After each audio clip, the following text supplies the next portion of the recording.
پڑھتے ہیں نہیں پڑھتے ہیں۔ الحمدللہ رب العالمین والصلاة والسلام علی رسول الکریم وعلی آلہ وصحبہ اجمعین، اما بعد، فاعوذ باللہ من الشیطان الرجیم، بسم اللہ الرحمن الرحیم۔ اس کی شروعات موضوع کی میں ایک قرآن کی آیت سے کرتا ہوں۔ سورہ عنکبوت کی 45 نمبر آیت میں اللہ رب العزت نے ایک حصے میں یہ بات کہی ہے کہ ان الصلاۃ تنہی عن الفحشاء والمنکر، یقیناً نماز بے حیائی برائی سے روکتی ہے۔ اب یہ نماز کا حاصل ہے کہ ہم فحش اور منکر سے رک جائیں، برائی سے رک جائیں۔ میں اکثر معاشرے میں یہ بات دیکھتا ہوں کہ مسجدیں بھری پڑی ہیں، خاص طور سے جو آج کل زمانہ چل رہا ہے رمضان کا، اس میں تو جو پورے سال کے بے نمازی ہوتے ہیں وہ بھی الحمدللہ اللہ کی رحمت اور برکت سے نمازی ہو جاتے ہیں۔ حالانکہ یہ بھی ایک المیہ ہے کہ آخری مطلب جب روزہ ہوتا ہے اسی دن سے سب پھر بے نمازی ہو جاتے ہیں۔ یہ بڑے سوچنے کی بات ہے کہ جب اللہ قرآن میں کہتا ہے کہ تمہیں فحش اور منکر سے روک دے گی تو ہم پھر انہی برائیوں میں ملوث ہو جاتے ہیں، نماز کو چھوڑ دیتے ہیں۔ تو کیا واقعی ہم نے رمضان میں نمازیں پڑھی؟ لمحہ فکریہ ہے کہ جب قرآن میں اللہ رب العزت نے یہ بات کہی کہ تمہیں برائی سے روک دے گی، اور اگر ہماری نماز ہمیں برائی سے نہیں روک رہی تو معاذ اللہ تو اللہ کا کلام تو سچا ہے، اللہ خود سچا ہے، وہاں تو جھوٹ نہیں ہو سکتا۔ اس کا مطلب ہماری نمازوں پہ ہمیں غور کرنا چاہیے کہ یہ کتنی سچی ہیں۔ دیکھیے قرآن میں اللہ رب العزت نے ہم سے یہ بات کہی ہے، سورہ نساء 103 نمبر آیت کہ اے مومنو، نماز تمہارے پر مقررہ وقتوں پر فرض قرار دے دی گئی۔ اب جو لوگ رمضان میں بھی بہت سارے لوگ ایسے ہیں جو نماز نکال دیتے ہیں، قضا پڑھتے ہیں۔ مقررہ وقتوں کا مطلب یہ ہے کہ جو وقت رسول اکرم صلی اللہ علیہ وسلم ہمیں بتا کے گئے ہیں کہ یہ نمازوں کے 5 وقت ہیں، انہیں قضا کر کے پڑھنا آپ یقین کریں بہت بڑے گناہ کی بات ہے۔ ایک حدیث پاک یہ ملتی ہے کہ جس نے جان بوجھ کے ایک نماز بھی قضا کی، اس کا نام دوزخ کے دروازے پہ لکھ دیا گیا۔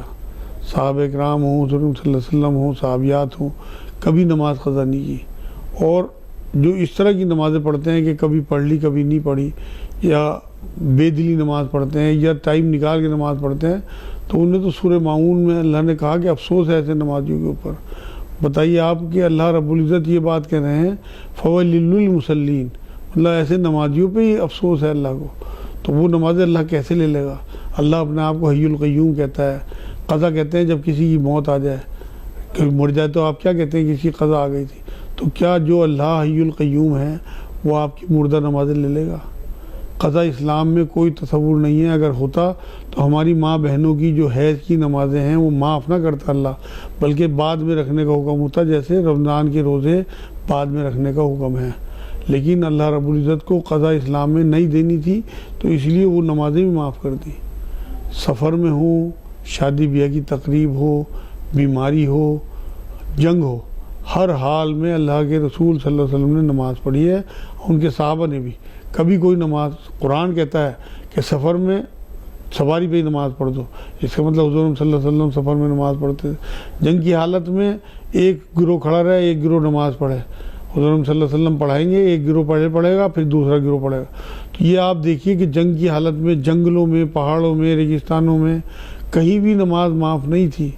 حضور صلی اللہ علیہ وسلم اتنے بیمار ہوئے ہیں، آخری 14 دن ایسے گزرے ہیں کہ آپ تصور نہیں کر سکتے، کھڑا بھی نہیں ہوا جاتا تھا، لیکن ایک بھی نماز نہیں چھوڑی۔ تو ہم نے جب اللہ رب العزت نے ہمیں یہ سال دیا ہے اور یہ رمضان کا مبارک اور پیارا مہینہ ہمیں دے دیا، اور ہم نے نمازیں شروع بھی کر دی۔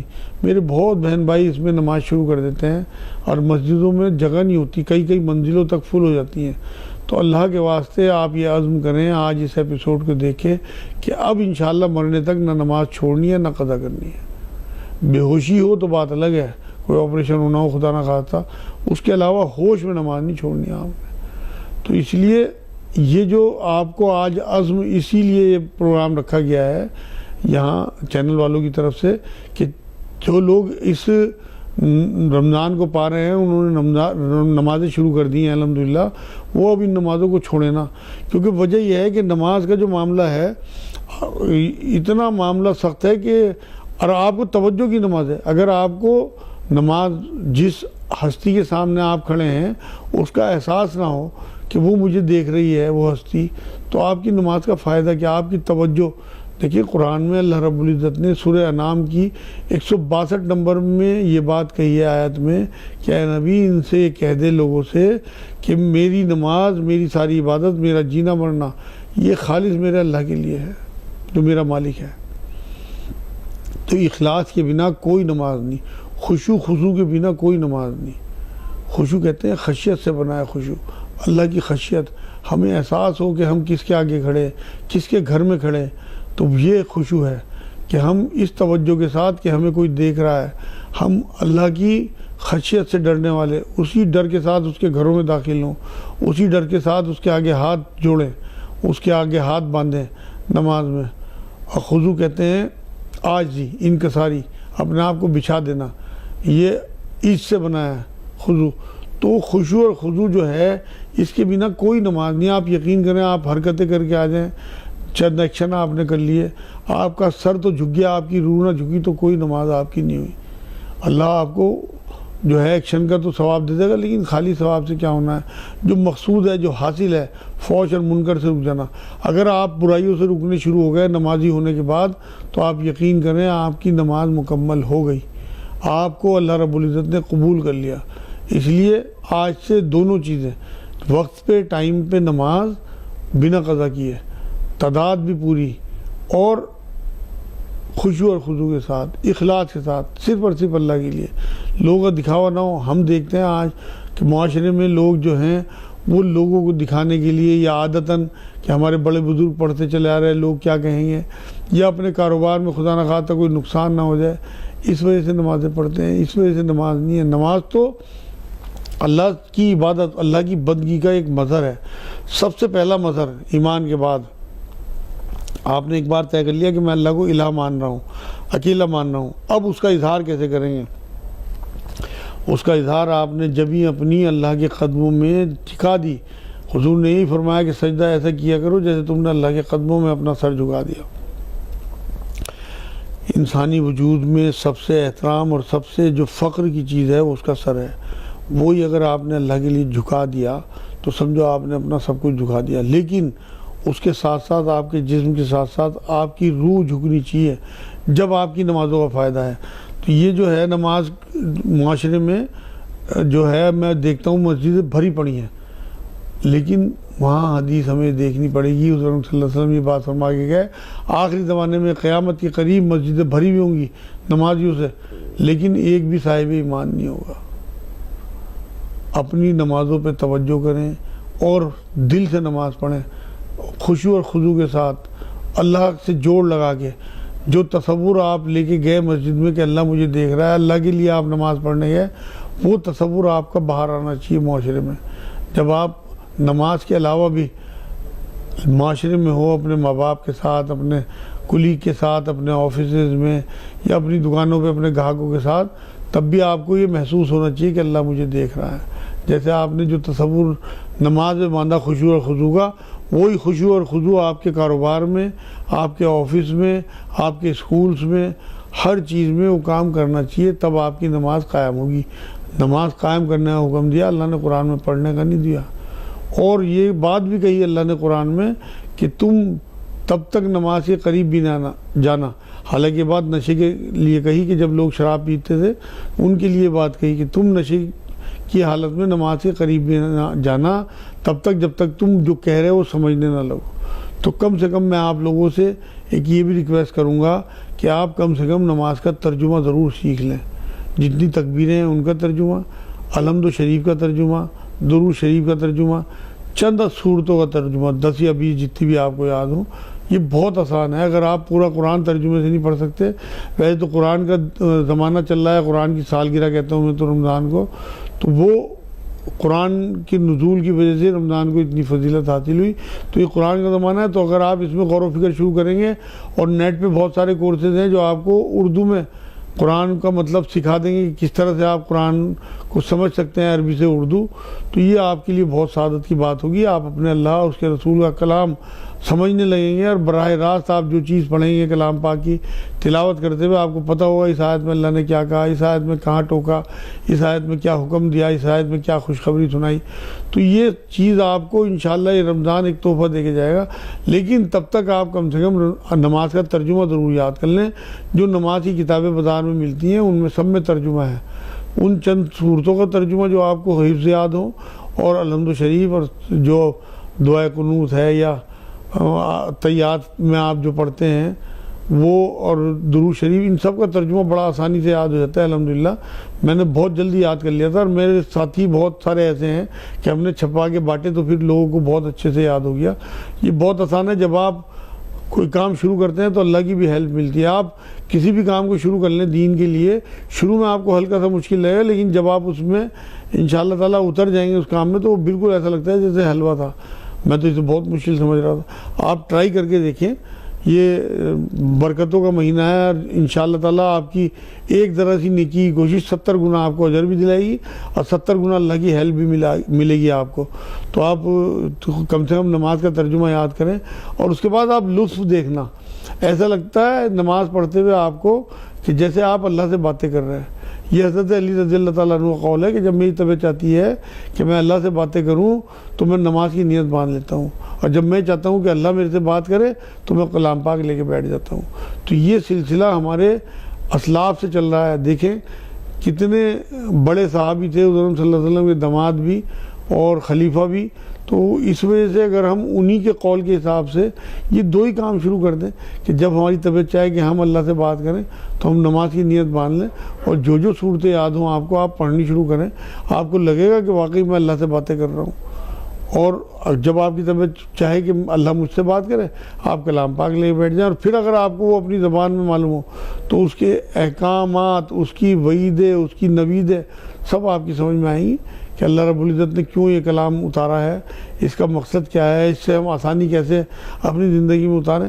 تو انشاءاللہ تعالیٰ نماز کو جس روح کے ساتھ اللہ رب العزت نے جس حاصل کے ساتھ ہمیں دیا ہے، وہ آپ نے کسی بھی قیمت پہ جو ہے اسے چھوڑنا نہیں ہے، کیونکہ نماز آپ کو غیبت سے، برائی سے، نمبر 2 مال بیچنے سے، جھوٹ بولنے سے، دھوکہ دینے سے، بد نظری سے، ان سب چیزوں سے آپ کو بچا لے گی، کیونکہ فحش اور منکر میں سب بڑے بڑے گناہ آتے ہیں، تمام بڑے گناہ اللہ کی مخالفت ہے، اور نماز آپ کو اللہ کی مخالفت سے بچاتی ہے، اللہ سے جوڑتی ہے۔ اور آپ یقین کریں نماز کا معاملہ ایسا ہے کہ نمازیوں کو عزت بھی بہت ملتی ہے، جو اخلاص کے ساتھ نماز پڑھتے ہیں صرف اور صرف اللہ کے لیے، ان کی بڑی توقیر ہوتی ہے معاشرے میں بھی اور فرشتوں میں بھی، کیونکہ یہ سر جو ہے وہ کسی کے آگے نہیں جھکتا سوائے اللہ کے۔ تو اس لیے آج سے یہ طے کریں کہ انشاءاللہ تعالیٰ ہم نے نماز کو اپنی دانتوں سے پکڑ لینا ہے، اور کسی بھی قیمت پہ، چاہے کوئی تقریب ہو، بیماری ہو، سفر ہو، جنگ ہو، ہم نے کسی بھی قیمت پہ نماز کو چھوڑنا نہیں ہے۔ ناظرین، نماز ایک ایسا میڈیٹیشن ہے جس میں ہم صرف اور صرف اللہ سے مراقبہ کرتے ہیں، اللہ کا، اور اللہ سے جوڑے رکھتے ہیں۔ نماز کا جو معاملہ ایسا ہے کہ جیسے ہمیں کوئی ناول پسند ہو یا کوئی سیریل پسند ہو، اور میں اکثر بچوں کو دیکھتا ہوں کارٹون دیکھتے ہوئے کہ ان کی توجہ بہت زیادہ اسی اپنے دیکھنے پہ ہوتی ہے جو ٹی وی وہ دیکھتے رہتے ہوئے، کسی اس طرف کوئی آواز بھی لگاتا رہے تب بھی ان کی توجہ ادھر نہیں جاتی۔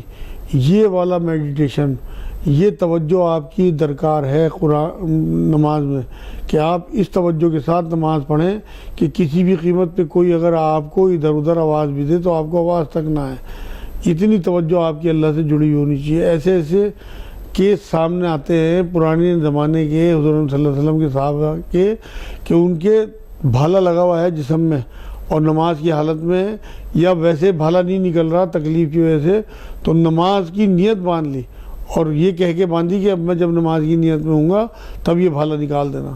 میجر آپریشن ہوئے ہیں صحابہ کے نماز کی حالت میں، اتنی توجہ کی نماز پڑھتے تھے۔ اسی لیے تو اللہ رب العزت ان کی نیتوں، ان کی قربانیوں، ان کی نمازوں اور ان کے اعمال اور ان کی نیکیوں کی وجہ سے، ان کی رائی کے دانے کے برابر بھی اگر کوئی نیکی کرتے تھے صحابہ اکرام تو وہ پہاڑوں کے برابر اللہ لکھتے تھے۔ جتنا اخلاص ہماری نمازوں میں ہوگا اتنی نماز ہماری اوپر پہنچتی جائے گی، اور اللہ رب العزت کے یہاں مقبولیت پائے گی، کیونکہ ہماری نمازوں کو اللہ کی ضرورت ہے، اللہ کو ہماری نمازوں کی ضرورت نہیں ہے۔ تو جو لوگ میرے پاس بھی بہت سے آتے ہیں بیچارے بہن بھائی، وہ مجبوری میں یا کم علمی کی وجہ سے یہ بات کہتے ہیں کہ جی ہم تو 5 نمازیں بھی پڑھیں اس کے بعد بھی ہماری پریشانی نہیں دور ہو رہی۔ ہماری نمازوں کو کوئی ضرورت نہیں ہے، اللہ کو ہماری نمازوں کی کوئی ضرورت نہیں ہے، وہ اتنا ہی بڑا ہے جتنا بڑا تھا۔ ہماری نمازوں کو اللہ کی قبولیت کی ضرورت ہے، اس لیے ان جملوں سے ہی بچیں، اپنی نمازوں پہ توجہ رکھیں، اپنی نمازوں پہ فوکس رکھیں، انہیں قائم اور دائم رکھیں، انہیں دانتوں سے پکڑ کے رکھیں، کسی بھی قیمت پہ۔ اب رمضان کے بعد بھی آپ نے نماز نہیں چھوڑنی، کیونکہ بہت سارے ساتھی ایسے ہیں جو پچھلے سال ہمارے ساتھ تھے، اس سال نہیں ہیں۔ ہمیں اس بارے میں بھی دھیان دینا ہے کہ ہم جب بھی مریں حالت توبہ میں مریں، حالت گناہ میں نہ مریں۔ اگر آپ بے نمازی کی حالت میں مرتے ہو تو آپ حالت گناہ میں، کیونکہ بہت بڑا گناہ ہے۔ قرآن اللہ رب العزت نے یہ بات فرمائی اپنے نبی کے ذریعے کہ ایمان میں اور کفر میں فرق کرنے والی چیز نماز ہے۔ نماز کو تو پیارے رسول صلی اللہ علیہ وسلم نے اپنے آنکھوں کی ٹھنڈک بتائی ہے۔ نماز کو مومن کی معراج کہا ہے، معراج کہتے ہیں اونچائی کو۔ اب آپ اندازہ لگائیے کہ کتنی اونچی بات ہے کہ نبی کی آنکھوں کی ٹھنڈک۔ ہم جس نبی کی محبت کا دم بھرتے ہیں، عاشق رسول کہلوانا اپنے آپ کو پسند کرتے ہیں، تو ان کی آنکھوں کو ٹھنڈک نہیں پہنچائیں گے، ہر حال میں پہنچائیں گے۔ تو اس لیے ہم سب عزم کریں اور طے کریں کہ باقی کی تمام زندگی جو اللہ نے ہمیں باقی کی دی ہوئی ہے اس میں ہم ایک بھی نماز نہیں چھوڑیں گے، اور انشاءاللہ خشوع اور خضوع کے ساتھ کریں گے۔ اگر واقعی آپ کو ابھی تک نماز کی عادت نہیں ہے یا صرف آپ رمضان کے نمازی ہیں تو آپ بعد میں صرف فرض پڑھ لیا کریں چاہے، کیونکہ حساب صرف فرض ہوا ہوگا۔ جب دل لگنے لگے گا تو آپ مسجد بھی جائیں گے انشاءاللہ اور پوری نماز بھی پڑھیں گے۔ ابھی آپ فی الحال فرض پڑھ لیں یا گھر پہ پڑھ لیں، لیکن چھوڑیں نہ اللہ کے واسطے۔ اور رمضان کی تو کوئی نماز آپ کی نہ قضا ہو نہ فوت ہو نہ نکلے بالکل، کیونکہ رمضان میں تو آپ کو ایک فرض کا ثواب 70 فرضوں کے برابر لکھا جا رہا ہے۔ ہو سکتا ہے آپ کی تمام نمازیں جو ہیں وہ رمضان کی نمازوں کی برکت سے پچھلی معاف ہو جائیں، اور آگے آپ عزم کر لیں کہ میں نے کسی بھی قیمت پہ آگے نماز نہیں چھوڑنی۔ آپ اپنے کاروبار میں، اپنی عمر میں، اپنی صحت میں، اپنے بچوں میں، اپنے حالات میں، اپنی زندگی میں برکت دیکھنا، کیونکہ نماز جو ہے وہ ایک ایسا اللہ کا حکم ہے کہ جو اس حکم کو مانے گا اللہ بھی اس کی ہر بات مانتے ہیں۔ پھر ایک اور تحفہ میں آپ کو دے دوں نمازوں میں، حالانکہ وہ نفلی نماز ہے، ایک نماز ہے تہجد۔ اتنا آسان رمضان کے دنوں میں تہجد کا شروعات کر دینا ہے کہ آپ 15 منٹ پہلے سحری سے اٹھ جائیں اور وضو کر کے 2 نفل کر کے 2 یا 4 یا 6 یا 8 نفل پڑھ دیں تہجد کے۔ پورے مہینے اگر آپ نے پریکٹس کر لی تو رمضان کے بعد آپ کو انشاءاللہ تعالیٰ اس کی عادت پڑ جائے گی اور زندگی بھر آپ کی تہجد نہیں چھٹے گی۔ اور ایک نماز اور جو حضور صلی اللہ علیہ وسلم پہ فرض تھی وہ آپ سنت طریقے سے اسے ادا کریں گے تو یہ آپ کی 6 نمازیں ہو جائیں گی انشاءاللہ۔ لیکن کیونکہ نفلی نماز ہے تو اس لیے میں بہت زیادہ ریکمنڈ آپ کو نہیں کرتا۔ آپ 5 نمازیں انشاءاللہ تعالیٰ وقت پہ پڑھ دیں گے تو آپ کی نجات کے لیے کافی ہے، اور درجہ بلندی کے لیے آپ کے لیے تہجد آپ کو کہیں سے کہیں پہنچا دے گی انشاءاللہ۔ میں بھی دعا کروں گا کہ اللہ کہ رسول صلی اللہ علیہ وسلم کا قرب آپ کو ملے، جنت میں ان کے برابر میں کہیں آپ کو مقام ملے صرف تہجد کی اور ان فرض نمازوں کی وجہ سے۔ لیکن تہجد کی نماز نفل ہے اور فرض نماز ہے، اللہ پہلے فرض لے گا اس کے بعد نفل لے گا، کیونکہ نفل نفل سے بنے ہیں، فرض پہلے اصل ہے۔ اصل آپ کی 5 پوری ہوں تب آپ تہجد شروع کریں، ادروائز 5 ہی آپ کی نجات کے لیے کافی ہیں۔ آج کے انشاءاللہ شمارے میں اتنا ہی آپ کے لیے، اگلے کسی شمارے میں اور نئی چیزیں لے کے آپ کے سامنے حاضر ہوں گا۔ وما علینا الا البلاغ۔ السلام علیکم ورحمۃ اللہ وبرکاتہ۔